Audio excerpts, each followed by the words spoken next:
Her words landed like shards of ice in the middle of my living room. We got married yesterday, with only the people who are really special to us. Mia said it with that half smile she always wore when she knew she was twisting the knife. For a moment, I couldn't breathe. My chest tightened as if the air had been sucked out of the room. I searched her eyes, hoping this was a joke, a misunderstanding, anything but the truth. But there it was, calm, deliberate, and cruel. The daughter-in-law I had welcomed, supported, even loved in my own way, had not only excluded me from the most important day of my son's life, she was rubbing salt into the wound. In that instant, memories rushed in like a flood.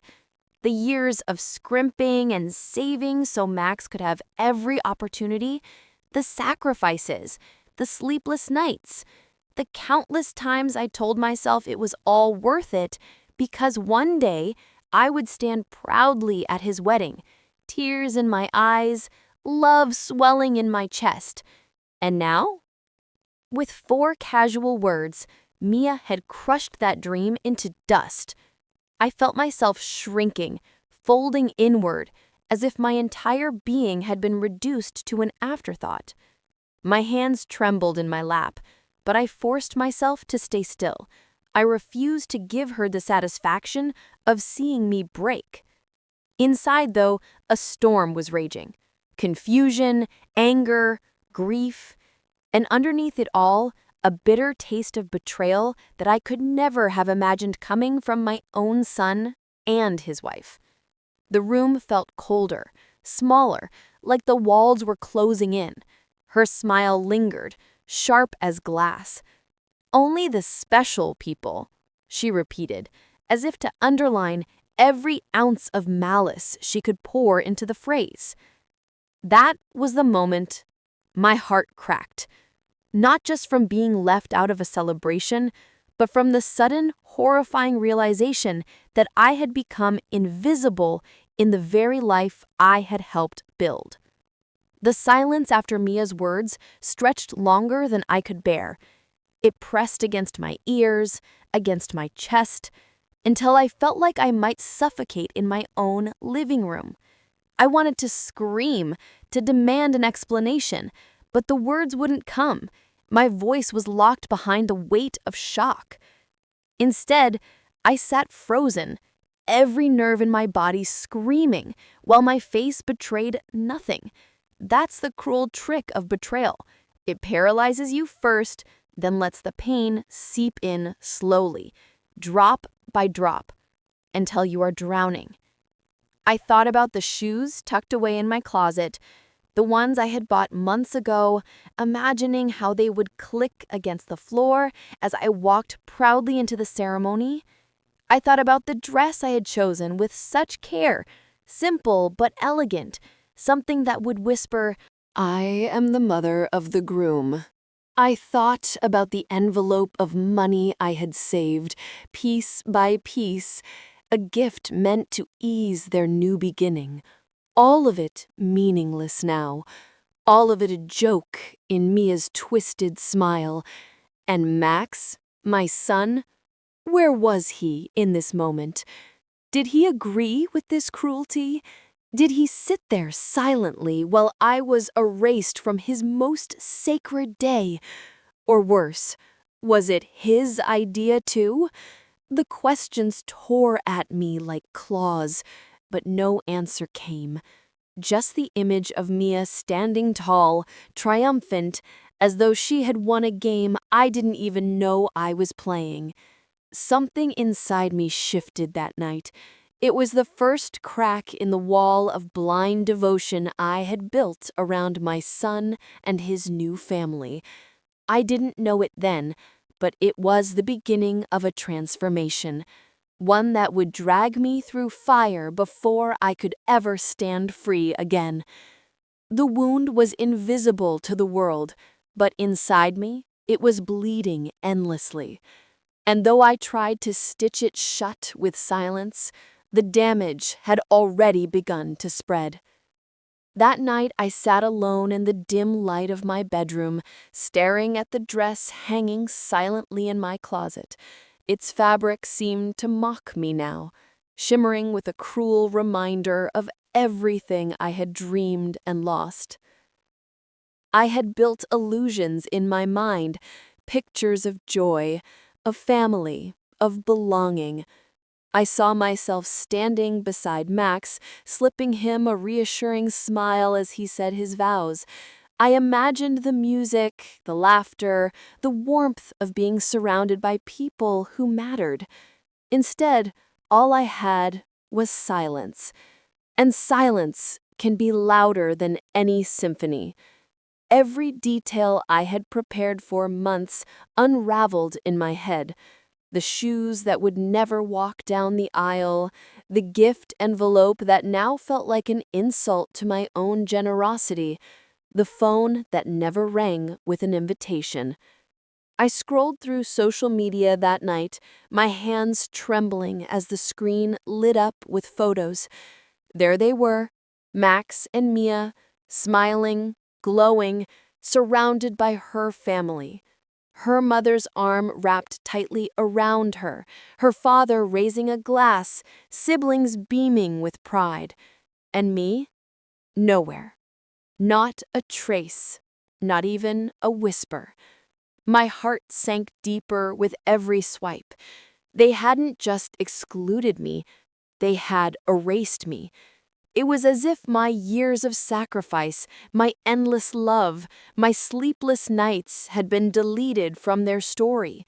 Tears blurred the screen, but I kept looking, punishing myself with every image. It was like watching a life I should have been part of, but wasn't. A movie where my character had been cut from the script. Somewhere between rage and heartbreak, a quiet voice inside me whispered, "Maybe this is who they truly are. Maybe I've been clinging to an illusion all along." The thought was unbearable, yet it clung to me like smoke I couldn't escape. That night, as the house fell into silence, I realized the cruelest part wasn't missing the wedding.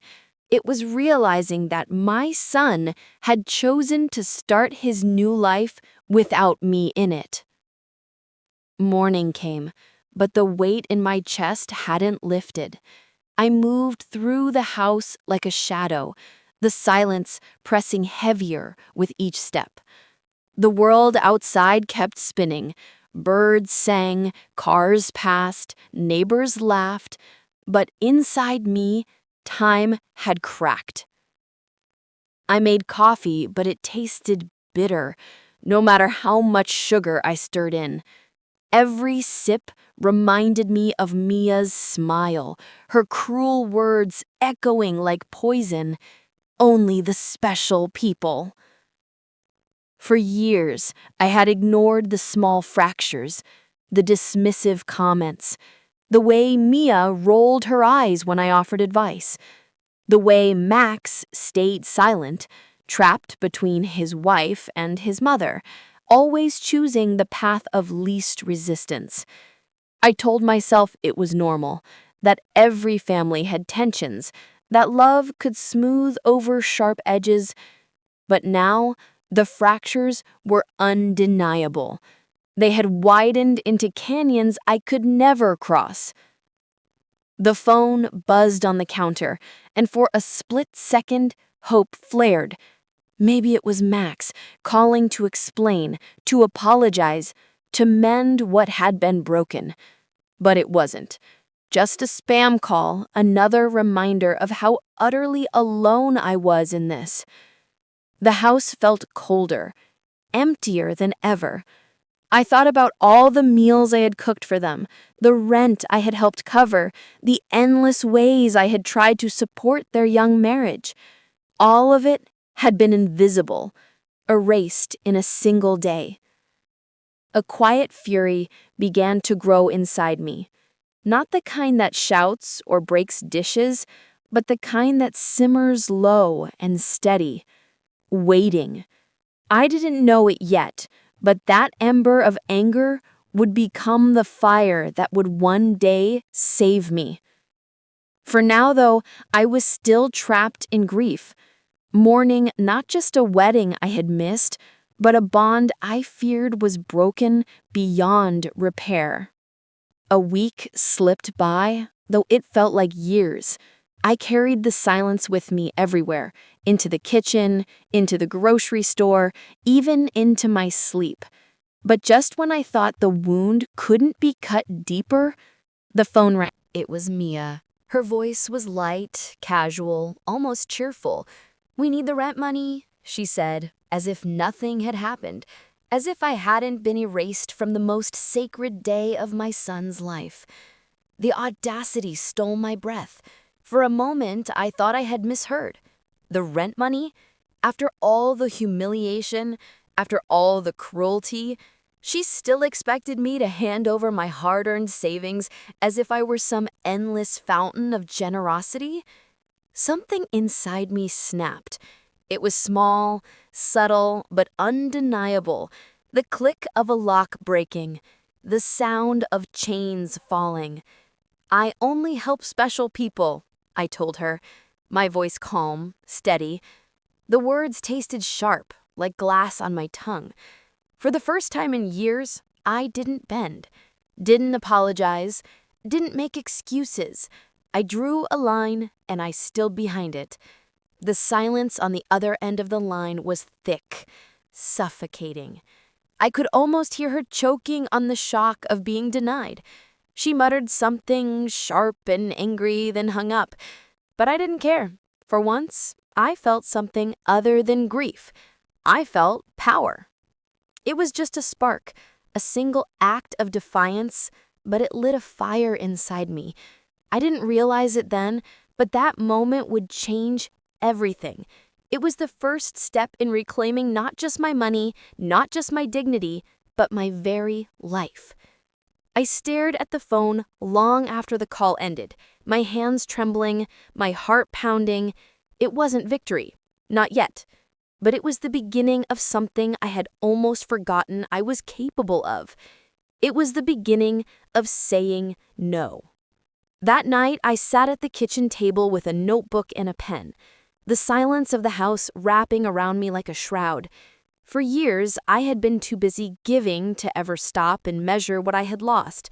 But now, after Mia's demand, I needed to see it all in black and white. I began to write. First, the rent payments, month after month, year after year. Then, the groceries I had bought, just to help them get by. The furniture I had quietly replaced when theirs broke. The medical bills I had covered. The little extras, the countless gifts. The numbers climbed with terrifying speed. $20 here, $600 there, 1,000 more for emergencies. By the time I finished adding, the total stared back at me like a betrayal carved in ink. $33,000. $33,000. Money I had given freely. Money scraped from my own savings. Money I had believed was building a future for Max and Mia. But what had it built instead? A wall that kept me out. A wedding I was never invited to. A life where I was only valuable as long as my wallet stayed open. My hands shook as I held the notebook. For a moment, guilt tried to creep in, the old voice whispering that this was what mothers do, that sacrifice is the measure of love. But another voice rose louder this time, fierce and unyielding. This is not love. This is exploitation. I pressed the pen so hard into the page that it nearly tore. I underlined the total once, twice, 3 times until it screamed at me. $33,000. It wasn't just money, it was proof. Proof of how far I had been used. Proof of how little I mattered beyond what I could provide. And in that moment, staring at the numbers, I felt the ember of defiance from my phone call blaze into something stronger. I wasn't just done giving. I was done being invisible. The morning after I tallied the numbers, I walked into the bank with a heaviness in my chest, but a fire in my stride. For years, this place had been nothing more than a stop along the way, depositing checks, renewing cards, setting up those automatic transfers that had bled me dry. But today was different. Today, I was here to cut the cord. The banker smiled politely, clicking on her computer, asking how she could help.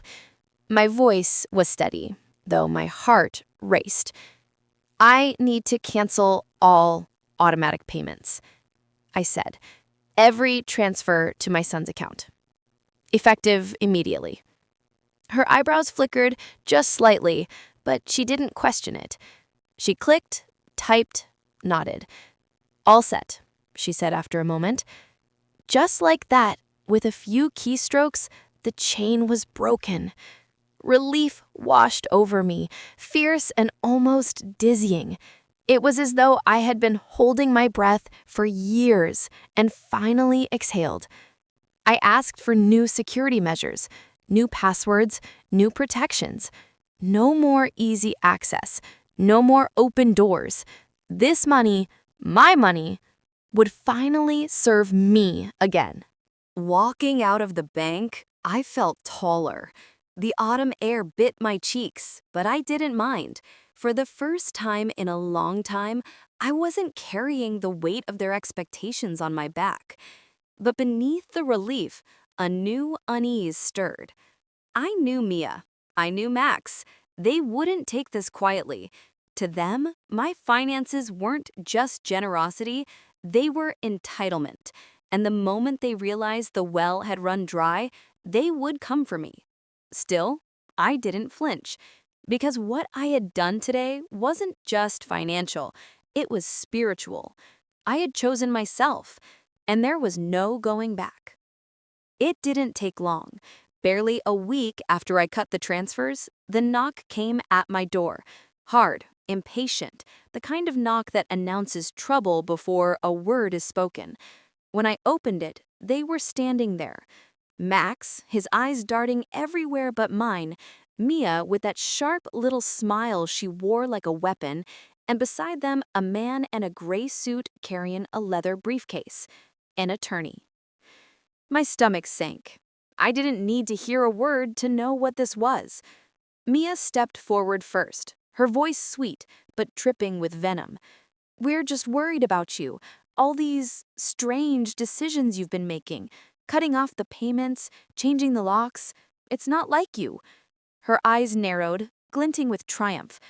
"We think it might be time to get some help. Professional help." The lawyer cleared his throat, adjusting his glasses. "Your son and daughter-in-law are concerned about your mental state.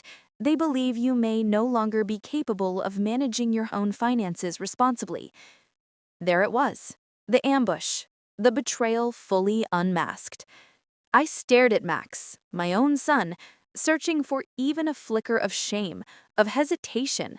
But he just stood there, silent, his shoulders slumped like a child hiding behind his teacher. He didn't defend me. He didn't deny it. He let Mia and the lawyers speak for him. My chest burned. For years I had defended him, supported him, carried him.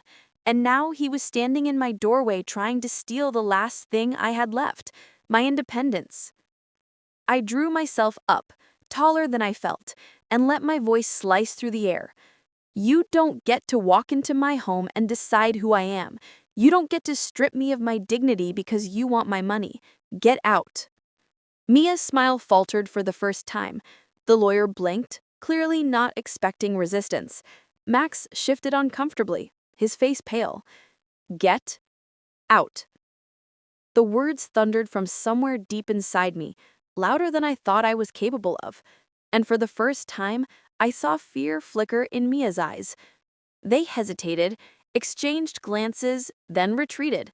Slowly, angrily, but defeated. The door slammed behind them with a finality that echoed through the house.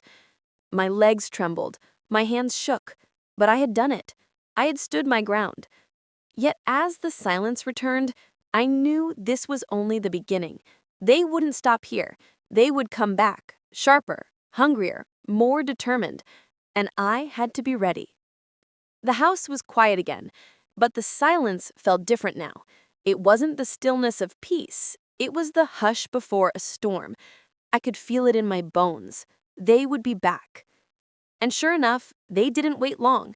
The very next day, a letter arrived. Heavy paper, legal letterhead, my name typed coldly at the top. The words cut like blades. Petition for guardianship. They wanted the court to declare me unfit. They wanted control over every dollar, every decision, every part of my life. I read the words twice, then a third time, my hands shaking. It was one thing to suspect their greed, another to see it spelled out in black and white. The mask had fallen. They weren't pretending anymore. I thought of Mia's sweet smile at family dinners, the way she called me Mom when she needed something, her voice dripping with honey. All of it had been theater. Behind the curtain, there was only ambition and hunger. And Max, my son, the betrayal cut deepest there. His signature was right beneath hers on the petition. He hadn't just allowed this, he had agreed to it. My own flesh and blood had put his name to the idea that I was incapable, disposable, nothing more than a wallet with a fading heartbeat. I pressed the paper to my chest, as if holding it there would stop the pain from spreading. But it didn't. It seeped through me, thick and relentless. But beneath the grief, something stronger stirred. Anger. Pure, righteous anger. If they thought I would crumble, they didn't know me at all. The mask had fallen, and now I could see them clearly. Not family, not allies, but predators circling, waiting for me to weaken. And if they wanted a fight, I would give them one. I didn't sleep that night. The letter lay on the kitchen table like a vulture staring me down, daring me to close my eyes. Every time I tried, I saw Mia's smirk, Max's silence, the ink of their signatures branding me as weak. But by morning, the fog of despair had burned into clarity. If they wanted a war, I would not stand unarmed. I gathered the letter, slipped it into my purse, and drove downtown. The glass doors of a law office reflected my tired face back at me as I walked in. My heart hammered, but my spine stayed straight. I wasn't here as a victim. I was here as a fighter.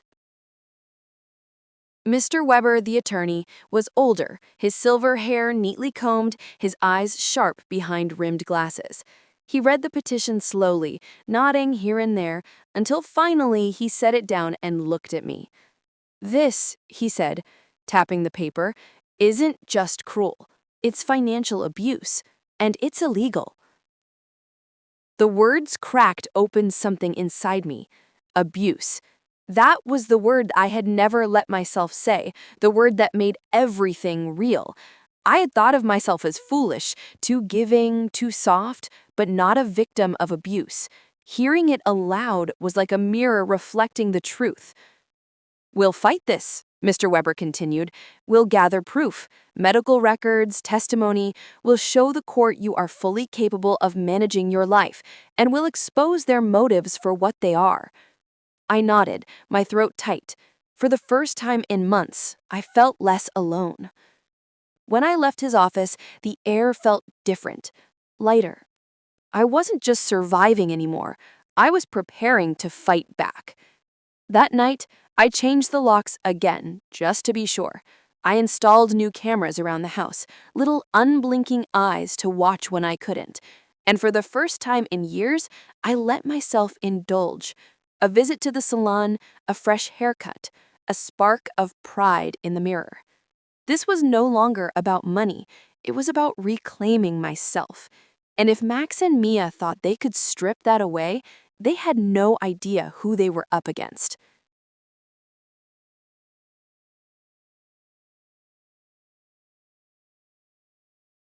The days that followed felt different, steadier. For so long, I had been living under the weight of giving, of pleasing, of shrinking myself to keep the peace. Now I was beginning to breathe in my own space again. I woke up early, brewed coffee just for me, and let the silence of the house feel like comfort instead of punishment. The locks were changed, the cameras stood guard, and the automatic payments were gone.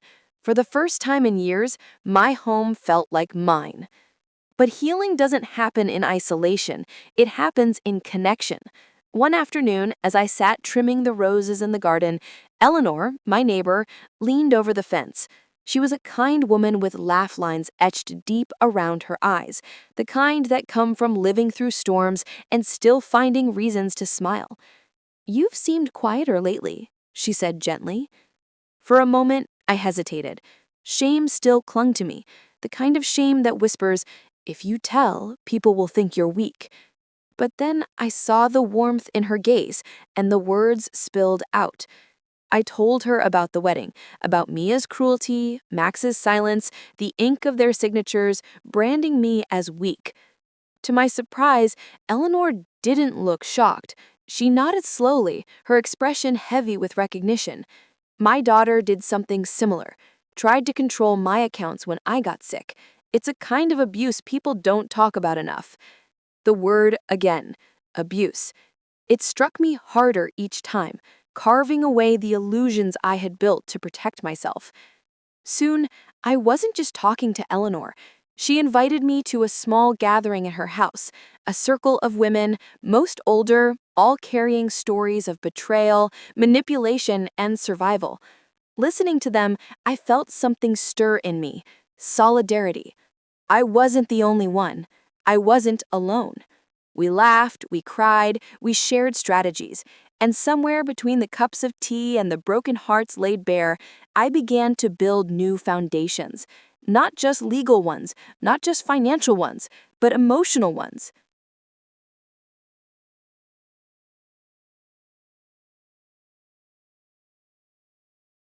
For years, I had poured everything into Max and Mia, believing they were my world. Now I was discovering a new one, a stronger one, a world where my voice mattered, where my worth wasn't measured in dollars, where my story wasn't erased. And for the first time, I felt something I hadn't dared to feel in months: hope. It was a Thursday morning when Mr. Weber knocked on my door. His face carried that same calm professionalism as always, but his eyes, those betrayed something darker. He sat across from me at the kitchen table, the very table where I had once counted every dollar for Max and Mia, and spoke the words I had been dreading. "Renate," he said carefully, "your son and daughter-in-law have filed a formal lawsuit.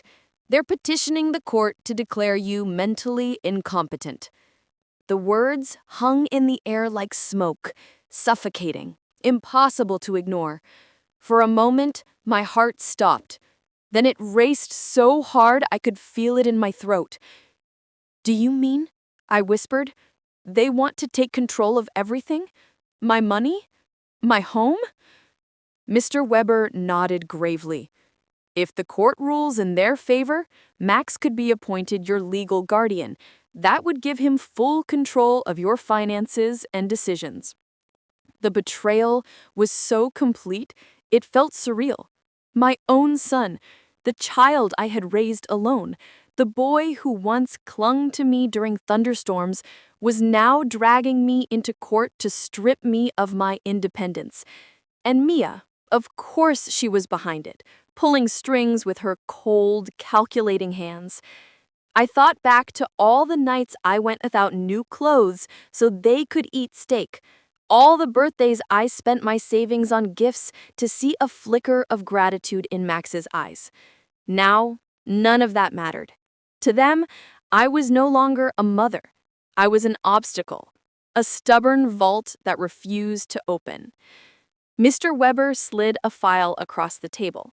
Inside were copies of their claims, allegations that I was paranoid, unstable, unable to manage my finances, witness statements from people I barely knew. even a note from my pharmacist, twisted to sound like proof that I was careless with medication. My hands trembled as I flipped through the pages. Lies. Every line, every word, was a calculated dagger. "They're building a case," Mr. Weber said softly, "but we are too. I've already scheduled an independent evaluation with Dr. Moore, one of the best cognitive specialists in the state. We'll have ironclad proof of your competence." I looked at him, my lawyer, this man who believed me when my own flesh and blood did not. My eyes burned. "Do you think we can win?" He didn't hesitate. "Yes, but it won't be easy. They're desperate, and desperate people fight dirty." I sat back in my chair, feeling the weight of 71 years pressing down on me, but also something else. Steel. My whole life I had fought battles: widowhood, loneliness, financial hardship, and now this. "They want a war?" I said, my voice steadier than I expected. "Then I'll give them one." Mr. Weber nodded, almost smiling. "That's the spirit. We'll fight them with the truth." That night, alone in bed, I stared at the ceiling and let the reality sink in. This wasn't just about money anymore. This was about my dignity, my freedom, my right to exist as a whole person, and I swore to myself I would not let Max and Mia win. Not this time.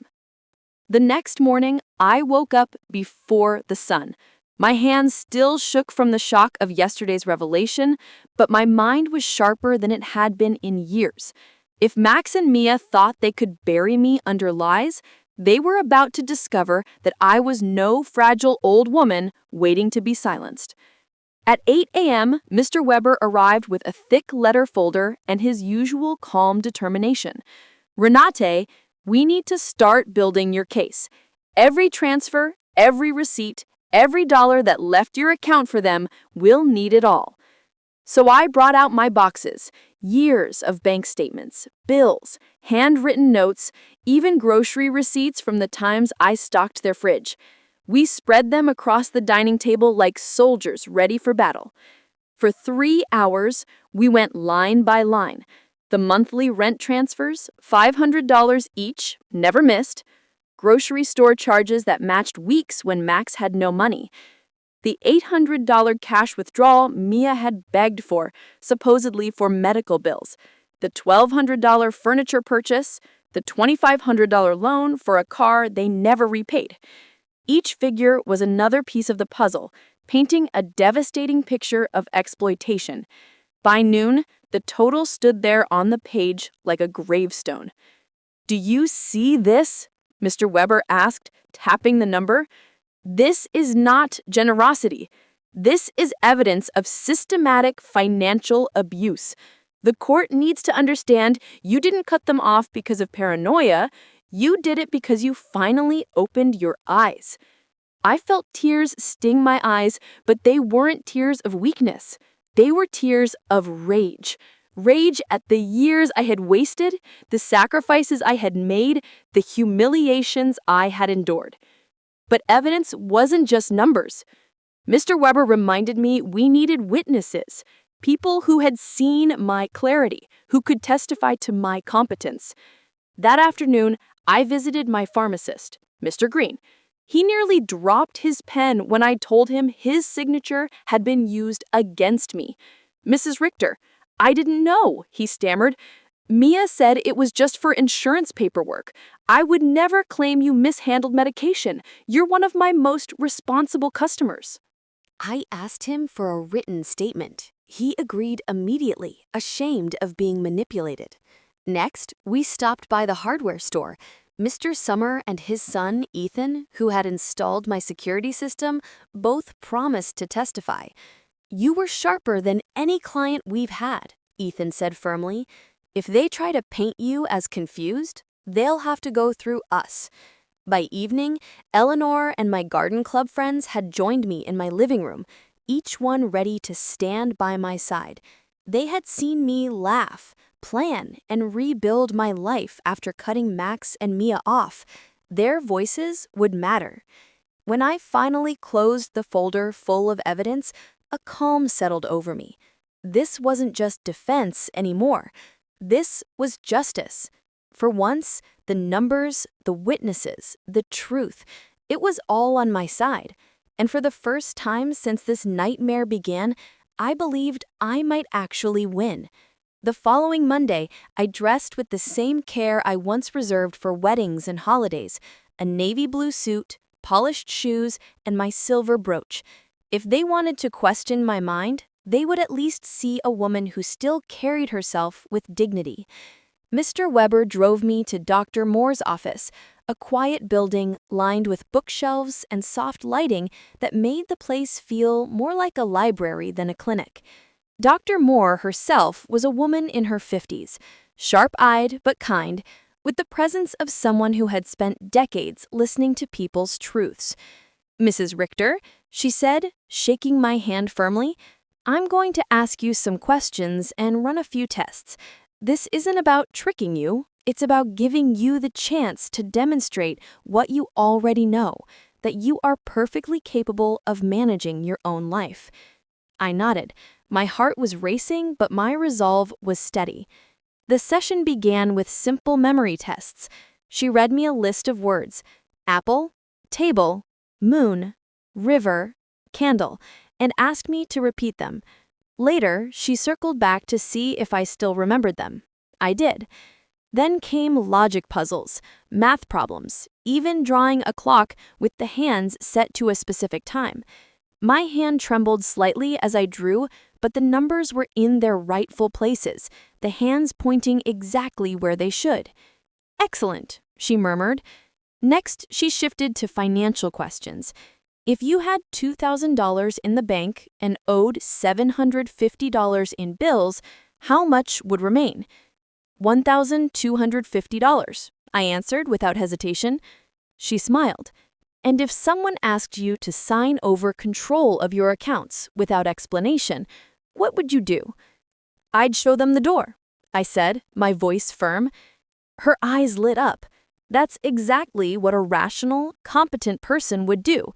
For 2 hours, she tested every corner of my mind: memory, reasoning, comprehension, even my emotional state. I spoke openly about Max and Mia, about the manipulation, the exclusion from the wedding, the sudden lawsuit. I didn't sugarcoat anything, but I also didn't lose control. When the evaluation ended, Dr. Moore leaned forward, folding her hands. "Mrs. Richter, your cognitive function is excellent. In fact, you scored higher than average for your age group. There is no evidence, none, that you are incompetent in any way." Relief washed over me like sunlight breaking through storm clouds.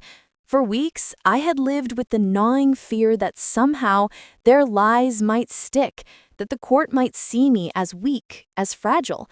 But now I had the proof. As Mr. Weber and I left the office, he patted my shoulder. "Renat, this report will be our sword in court. They can spin their stories, but the science is on your side." That night, I slept more soundly than I had in months. For once, my dreams weren't haunted by betrayal, but lit with the quiet confidence that I wasn't crazy, I wasn't weak. I was ready for the fight. Just as I began to feel the weight lift from my shoulders, another blow came, this time from the very street I had lived on for over 30 years. It was Eleanor who brought the news. She showed up at my door one afternoon, her face tight with worry. "Renat," she said quietly, "I overheard something at the post office. Mia has been talking to the neighbors. She's telling them you've been acting strangely, that you forget things, that you leave the stove on, that you wander outside at night." For a moment, my breath caught. Lies. Filthy, calculated lies. The fury in me rose like a tide. I had lived on this street longer than Mia had even known my son. I had watched half these children grow up, baked pies for their school fairs, shoveled snow from the elderly man's driveway next door, and now I was being painted as some doddering fool who couldn't manage a kettle. But fury wasn't enough. I needed the truth on record. So I began knocking on doors. Mrs. Henderson, across the street, blinked in confusion when I asked her. "No, dear. I never said you wandered at night. I told Mia I'd seen you walking your roses in the morning, that's all. She must have twisted my words." Mr. Jacobs, 2 houses down, frowned when I brought it up. "Mia asked if you seemed forgetful. I told her the only thing you forget is to rest. You're always doing something. I didn't know she was using that against you." Each conversation revealed the same pattern. Mia had fished for concerns, then twisted ordinary details into sinister tales. A morning walk became wandering. An afternoon spent pruning became forgetting to turn off the stove. Every kindness, every routine had been distorted into a weapon. I carried my little notebook with me, jotting down each correction, each neighbor's statement. Many were furious at being manipulated. Several offered to sign affidavits declaring the truth. Some even promised to testify in court. By the time I closed the last door, my notebook was thick with names, dates, and promises. Mia thought she could isolate me, paint me as weak, confuse the people who had known me for decades. But all she had done was rally them to my side. That evening, Eleanor squeezed my hand and said, "She underestimated you, Renate. She forgot this neighborhood isn't just where you live, it's your community, and we know who you really are." I smiled through tears. For the first time in a long time, I didn't feel like one woman against the world. I felt like a woman with an army behind her. And I knew Mia and Max could spin lies in court, but I had truth, and truth echoed louder. The courthouse smelled of old wood and cold stone, a place where lives could be remade or destroyed with a single ruling. My heart pounded as I walked in, Mr. Weber by my side, the thick folder of evidence clutched like a shield. Across the aisle sat Max and Mia. She was dressed to impress, a sleek black dress, pearls that gleamed under the fluorescent lights. Max looked smaller than I remembered, his tie crooked, his eyes darting away when I tried to catch them. The judge, a stern woman with silver hair, called the session to order. Mia's lawyer rose first, his voice oily, practiced. He painted me as a woman in decline, plagued by paranoia, incapable of handling the complexities of modern finances. She refuses to support her only son and lashes out when questioned. This is not rational behavior. It's a sign of deterioration. I wanted to scream, to leap from my seat, but Mr. Weber rested a steady hand on my arm. "Patience," he whispered. Then came their so-called evidence, a neighbor's statement about my wandering, which I knew had already been recanted, a distorted note from the pharmacist, vague anecdotes twisted into a narrative of decline. Mia nodded along solemnly, squeezing Max's hand like a stage actress playing her role. When they finished, the judge turned to us. "Mr. Weber, your response." We rose together. Mr. Weber's voice was calm, but carried like a bell through the chamber. "Your Honor, what you've just heard is a story built on half-truths and manipulation. But today, we will show you the facts." One by one, he presented the evidence. Bank transfers meticulously recorded, showing a pattern of financial dependence, not generosity, but exploitation. Statements from neighbors, each correcting the record and denouncing Mia's lies. The written apology from the pharmacist, confirming I was misrepresented. And finally, the jewel, Dr. Moore's evaluation.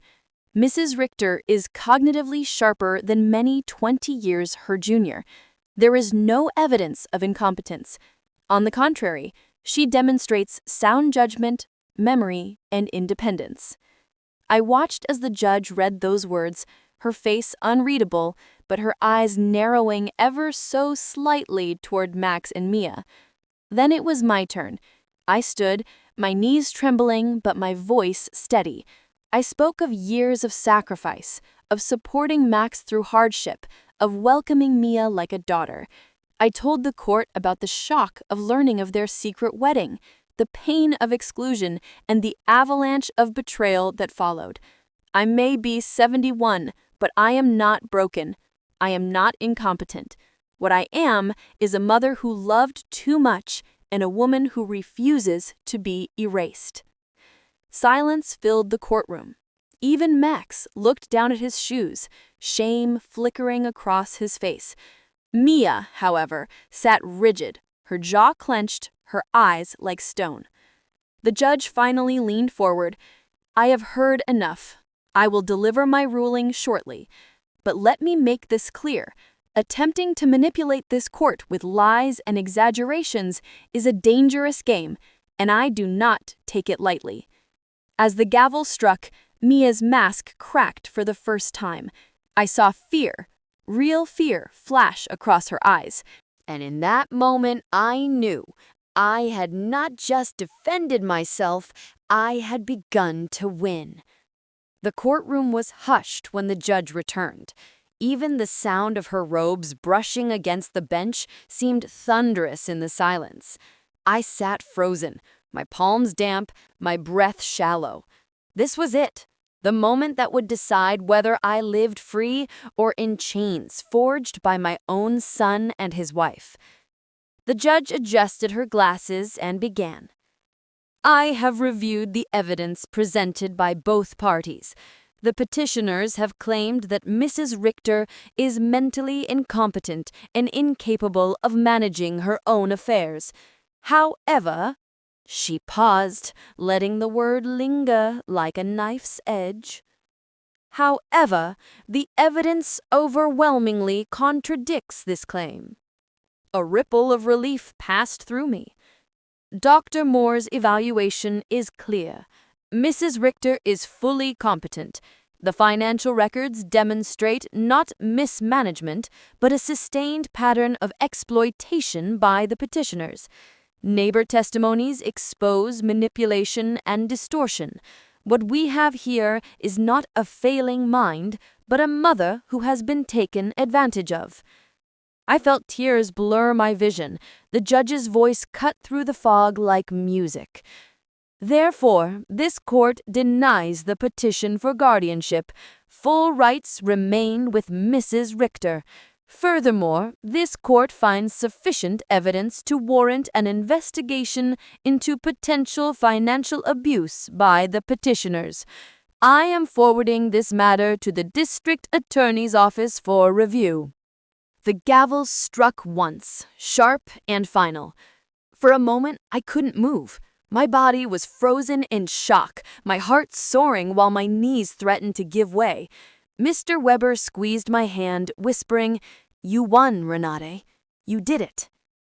Across the aisle, Mia's face twisted, her mask shattered into fury and panic.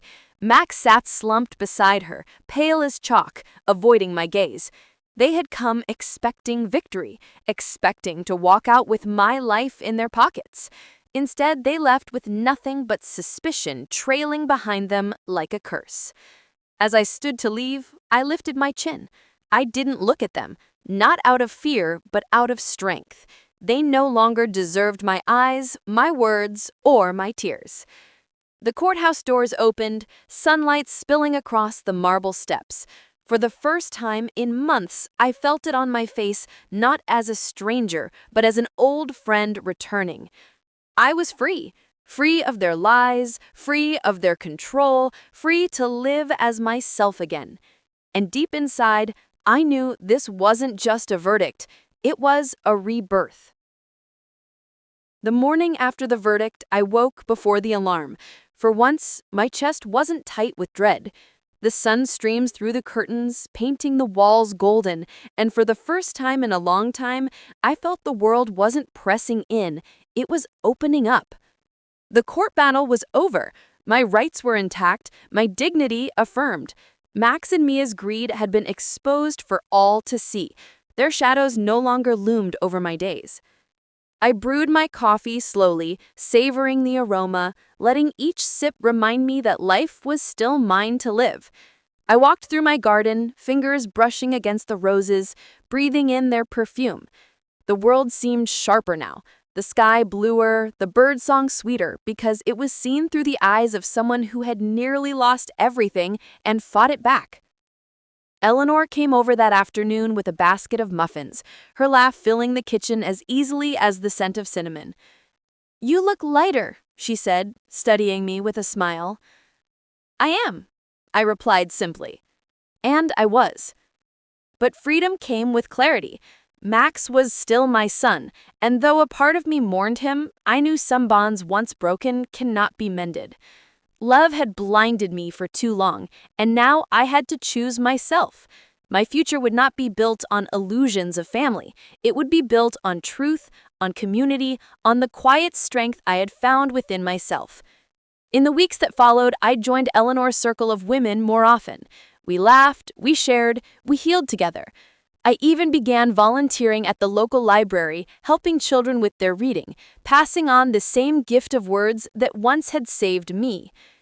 One evening, as I closed the curtains and locked the door, I caught sight of my reflection in the glass. Not the frail, desperate woman Max and Mia tried to portray, but a survivor, a fighter, a woman reborn. The story had not ended with betrayal. It had ended with freedom. And as I turned out the lights and let the quiet of my home settle around me, I whispered to myself the truth I had almost forgotten. I am enough. I always was, and I always will be.